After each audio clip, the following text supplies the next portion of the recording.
Hello, നമുക്കിന്നൊരു അടമാങ്ങ അച്ചാർ പരിചയപ്പെട്ടാലോ? നല്ലോണം അരിഞ്ഞുണക്കിയ മാങ്ങ, ഉപ്പിട്ടുണക്കിയ മാങ്ങ എടുത്ത് കുറച്ച് നേരം കുതിർക്കാൻ വെള്ളത്തിലോട്ട് ഇടണം. കഴുകിയതിന് ശേഷം കുതിർക്കാനിടണം.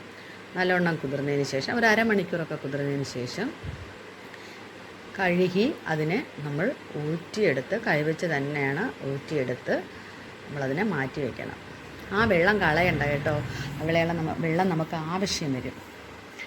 ആ വെള്ളത്തിനെ മാറ്റി വെച്ചതിന് ശേഷം ഈ നമ്മൾ പിഴിഞ്ഞെടുത്ത മാങ്ങ വേറൊരു പാത്രത്തിലേക്ക് വെക്കണം.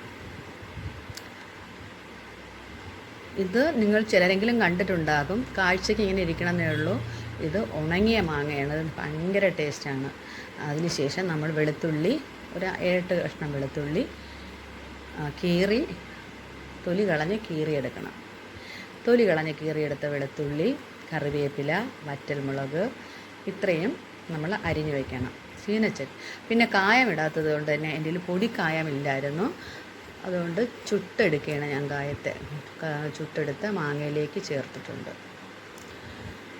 അതിനുശേഷം നമ്മളൊരു ചീനച്ചട്ടി അടുപ്പത്തേക്ക് വെച്ചിട്ട് എണ്ണ ഒഴിക്കണം. എണ്ണ ഒഴിച്ചതിന് ശേഷം എണ്ണ ചൂടാകുന്നേ ഉള്ളൂ. എണ്ണ ചൂടായി വരുമ്പോൾ കടുകിടണം. കടുക്, വറ്റൽമുളക്, വെളുത്തുള്ളി, പിന്നെന്താ കറിവേപ്പില ഇത്രയും ഇട്ട് മൂപ്പിച്ചതിന് ശേഷം കടുകിടുന്നതേ ഉള്ളൂ. ഇത് റെക്കോർഡിങ്ങിൻ്റെ പ്രശ്നങ്ങളാണ്, സോറി. എല്ലാം ഇട്ട് മൂപ്പിച്ചതിന് ശേഷം തീ ഒന്ന് കുറയ്ക്കണം. കുറച്ചതിന് ശേഷം നമുക്ക് കുറച്ച് മുളക് പൊടി ഇടാം. മുളക് പൊടി ഇട്ട് പെട്ടെന്നത് തീ കുറഞ്ഞാലും പെട്ടെന്നത് മൂത്ത് പോകും. അതുകൊണ്ട് ആദ്യം നമ്മൾ മാറ്റി വെച്ച ആ മാങ്ങയുടെ വെള്ളം ഇതിലേക്ക് ഒഴിച്ച് നല്ല കുറുക്കിയെടുക്കണം. കുറുക്കിയെടുത്തിട്ട് കുറച്ച് മഞ്ഞൾപ്പൊടി, ഒരു പിഞ്ച് മഞ്ഞൾപ്പൊടി, കുറച്ച് ഉലുവാപ്പൊടി ഇത്രയും ഇട്ടിട്ട് വീണ്ടും നമ്മളിതിനെ വറ്റിക്കണം. വറ്റിച്ച് തിള മാറുന്നത് വരെ വറ്റിക്കണം.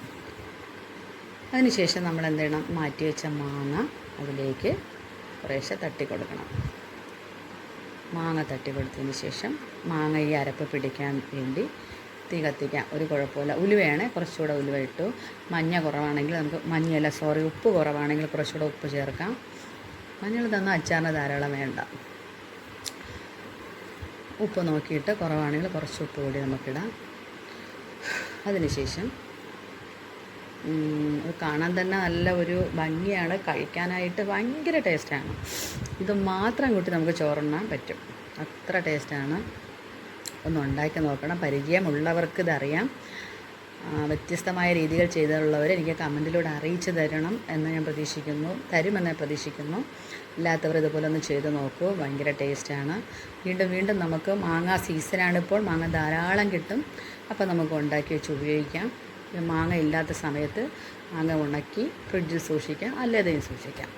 എന്നിട്ട് ഇതുപോലെ മാങ്ങ ഇല്ലാത്ത സമയത്ത് വയ്ക്കാം. പക്ഷേ എനിക്കിത് അതിനോട് ഭയങ്കര ഇഷ്ടമായതുകൊണ്ട് ഞാൻ കൂടുതലിപ്പോൾ ഉണക്കി വയ്ക്കുകയാണ്.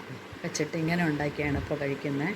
എനിക്കിതിനോട് ഭയങ്കര ഇഷ്ടമാണ്. കുറച്ച് മതി, ഒരു പീസ് മതിയാകും നമുക്ക്. അത്ര ടേസ്റ്റാണ് ഇതിന്. കഴിച്ച് നോക്കാം. ഭയങ്കര ടേസ്റ്റാണ്. നിങ്ങളിതൊന്ന് പരീക്ഷിക്കുമെന്ന് ഞാൻ വിശ്വസിക്കുന്നു.